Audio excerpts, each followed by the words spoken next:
The story you are about to hear is one of America's greatest unsolved mysteries. It's a tale of audacity, a daring heist, and a man who simply vanished into thin air, leaving behind a legend that has captivated the public for over half a century. This is the story of a man the world would come to know as D.B. Cooper. November 24th, 1971.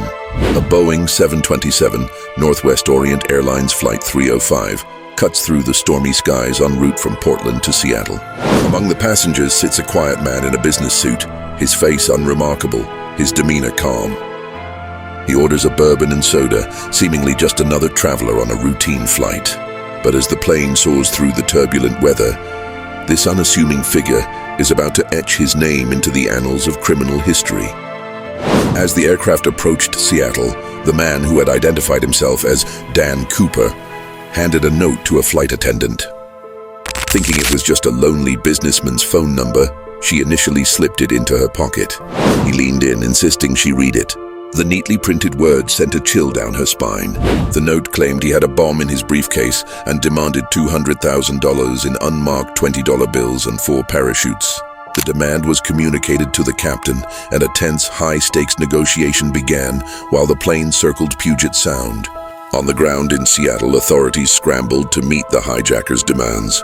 The plane landed, and 36 passengers were exchanged for a briefcase filled with cash and the requested parachutes.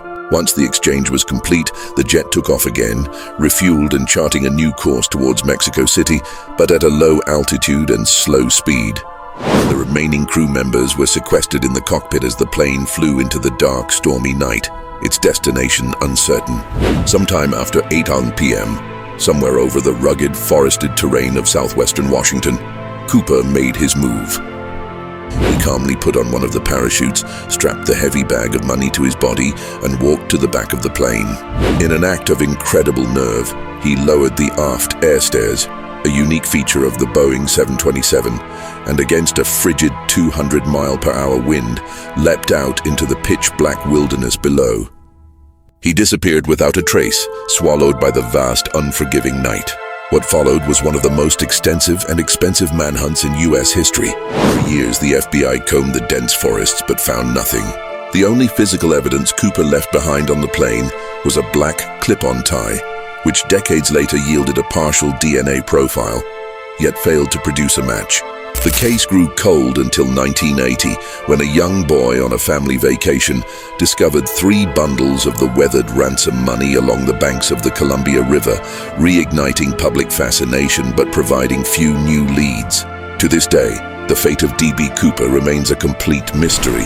Did he survive the perilous jump and escape with the money, or did he perish in the wilderness, his body and the rest of the cash lost forever to the elements? The FBI officially closed the active investigation in 2016, but the legend endures.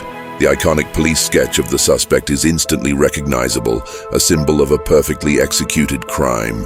D.B. Cooper was never found, and his true identity remains one of the greatest unsolved mysteries in American history, leaving us to wonder about the man who jumped from a plane and into folklore.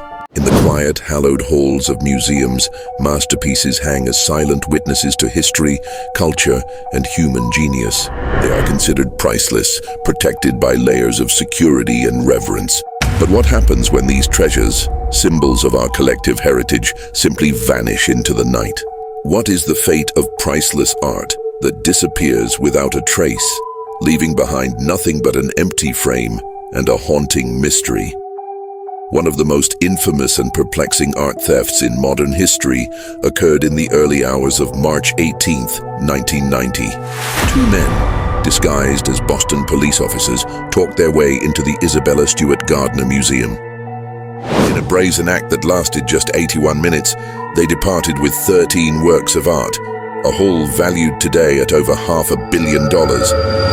Among the stolen treasures were Johannes Vermeer's serene masterpiece, The Concert, one of only 34 known works by the Dutch master, and 3 pieces by Rembrandt, including his only known seascape, Christ in the Storm on the Sea of Galilee.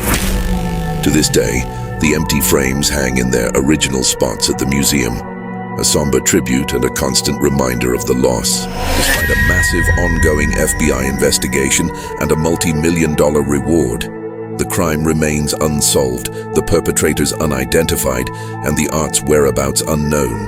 Years earlier, another audacious heist unfolded, this time at the Montreal Museum of Fine Arts. On September 4th, 1972, armed thieves took advantage of a skylight under repair, descending by rope into the museum. They subdued the guards and made off with 18 paintings and a collection of 18th century jewelry. The total value of the stolen goods was staggering for its time, including a rare landscape by Rembrandt, landscape with cottages. While a few of the smaller pieces were eventually recovered during a botched ransom attempt, the most significant works, including the Rembrandt, have never been seen again. Theories abound, from connections to organized crime to the possibility that the artworks were destroyed. But the case remains one of Canada's most significant unsolved mysteries. The enduring question behind these heists is, what happens to such famous art?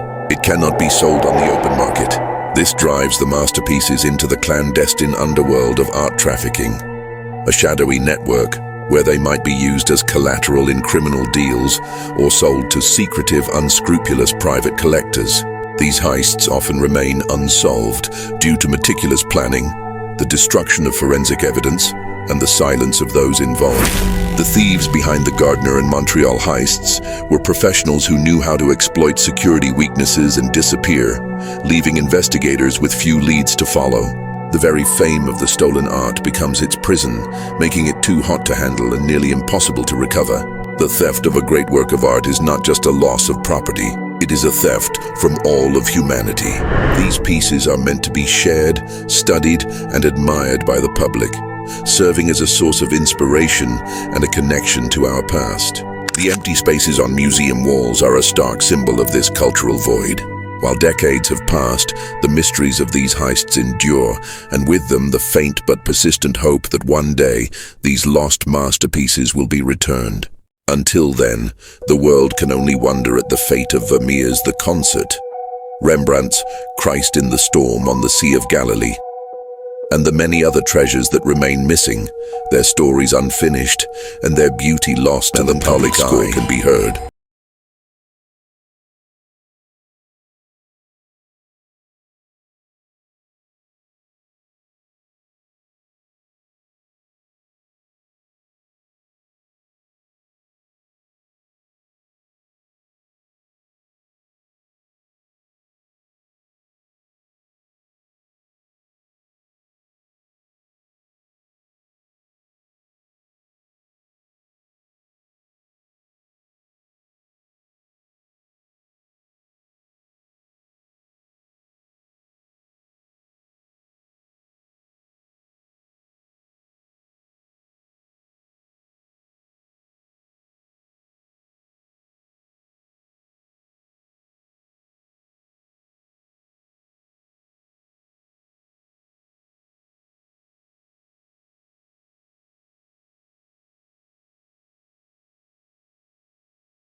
On a cold January morning in 1947, the city of Los Angeles was about to lose its innocence. In a vacant lot in the Limerick Park neighborhood, a mother pushing her child in a stroller stumbled upon a scene so gruesome it would be seared into the city's memory forever. What she initially mistook for a discarded mannequin was, in fact, the bisected and mutilated body of a young woman. The discovery sparked a media firestorm, with newspaper headlines screaming across the nation, "Black Dahlia Murder" and "Horror in LA." The case would become one of the most infamous and perplexing unsolved crimes in American history, a dark chapter in the glittering story of Hollywood. The victim was identified as 22-year-old Elizabeth Short, an aspiring actress with hauntingly beautiful eyes and a tragic past. Known posthumously as the Black Dahlia, she was a drifter who had come to Hollywood like so many others, chasing a dream of stardom. We see her through a series of glamorous yet melancholic photographs, a young woman who seemed to embody both the hope and the fragility of Hollywood's golden age. She worked odd jobs as a waitress and lived a transient life, moving between cheap hotels and boarding houses, often relying on the kindness of acquaintances. Her life was a constant hustle, a search for a big break that never came. Instead, she found a brutal end, her story becoming a cautionary tale about the dark underbelly of the city of angels elsewhere. Detectives were baffled by the killer's methodical approach, a combination of surgical skill and sadistic rage. The forensic team carefully collected what little evidence they could find, but the killer had been meticulous, leaving behind almost no clues. The brutality was overwhelming, but it was the cold, calculated nature of the crime that truly disturbed the seasoned investigators. The investigation quickly spiraled into one of the largest manhunts in Los Angeles history. The police station became a chaotic hub of activity, with phones ringing incessantly as tips and false leads poured in. The media frenzy was unprecedented, with reporters hounding detectives and splashing every lurid detail across the front pages, fueling public hysteria. The case captivated and terrified the nation in equal measure. In the weeks and months that followed, the investigation became a circus of dead ends.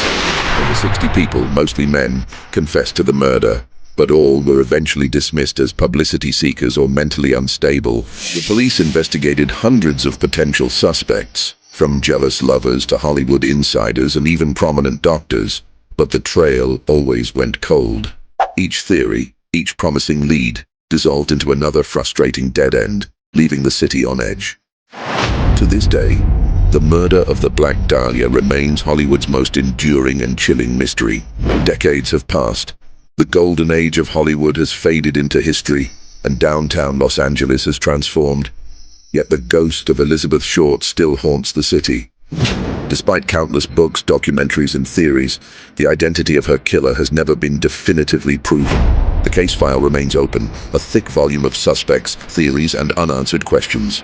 As the neon lights of modern LA flicker against the night sky, one is left to wonder about the darkness that can hide in plain sight. The story serves as a permanent, chilling reminder of a young woman's stolen dream and a killer who vanished into the shadows, leaving behind a question that may never be answered. Who killed the Black Dahlia? In the winter of 1959, a group of 9 experienced hikers embarked on what should have been a routine expedition into the vast, snowy wilderness of the northern Ural Mountains. We see them in archival photographs, their faces bright with optimism and the spirit of adventure as they prepared for their journey. A map animates across the screen, tracing their intended route through the rugged terrain, a path that was meant to culminate at the foreboding peak of Colatsiakal, a name which ominously translates to Dead Mountain. They were skilled, they were prepared, and they were never seen alive again. What began as a challenging but standard trek would soon descend into one of history's most chilling and inscrutable mysteries. A story that starts with a group of friends on an expedition and ends with a horrifying discovery that defies all logical explanation. Weeks after the group failed to make their scheduled return, a search party was dispatched into the desolate, unforgiving landscape. Recreated scenes show the rescuers trudging through deep snow, their faces grim against the biting wind as they finally reached the hikers' last known location on the slopes of Colatsiakal. There they found the tent, but it was anything but a normal campsite. It had been violently sliced open, not from the outside, but from within, as if its occupants had desperately clawed their way out into the deadly cold. The first bodies were soon discovered scattered down the slope, hundreds of meters from the relative safety of the tent. They were found partially clothed, some wearing only their underwear in the sub-zero temperatures. The scene was one of utter chaos. Strange footprints in the snow told a story of panic and a frantic, inexplicable flight into the darkness. As the investigation deepened, the evidence uncovered only served to compound the confusion and horror. Forensic analysis revealed injuries that were as baffling as they were gruesome. Several of the hikers had suffered fractured skulls, broken ribs, and severe internal damage, yet their bodies showed almost no external signs of trauma, as if they had been crushed by an immense invisible force. One victim was missing her tongue, adding another layer of strangeness. Some of their clothing was found to be inexplicably radioactive. Investigators were left dumbfounded, poring over notes and diagrams, trying to make sense of why these seasoned hikers would abandon their shelter and supplies in such a state of undress. Maps were drawn, illustrating the chilling distances between the abandoned tent and the locations where each body was eventually found, painting a picture of a desperate, scattered end. In the decades since, a parade of theories has emerged, each attempting to explain the unexplainable. Visualizations bring these hypotheses to life. An avalanche thundering down, collapsing the tent and forcing a panicked escape. The eerie, vibrating hum of infrasound, a low-frequency noise capable of inducing irrational fear, driving the hikers from their shelter. The flash of secret military weapons tests, with strange lights illuminating the night sky. A theory supported by eyewitness accounts from other groups in the region at the time. Some have even speculated about an encounter with a yeti or other unknown creature, pointing to the massive, unexplained injuries. A more scientific explanation points to paradoxical undressing, a bizarre phenomenon where victims of severe hypothermia feel an overwhelming sense of heat and begin to remove their clothes. Yet for every theory proposed, crucial pieces of evidence exist to refute it, leaving the truth just out of reach. Today, Dyatlov Pass remains a place of remote, forbidding beauty, its name forever synonymous with unresolved mystery. The official explanation from Soviet investigators at the time cited a compelling natural force as the cause of death, a conclusion so vague it only deepened the enigma. What truly transpired on that fateful night in February 1959? Why did the official explanations feel so incomplete, so reluctant to address the most bizarre details of the case? Key questions about the crushing internal injuries, the missing tongue, and the radiation remain unanswered, cementing the incident's status as a legendary obsession for true crime and mystery enthusiasts around the world. The story ends where it began, with a haunting image of the snowy pass, leaving us with a lingering sense of dread and the cold, hard fact that some mysteries may never be solved.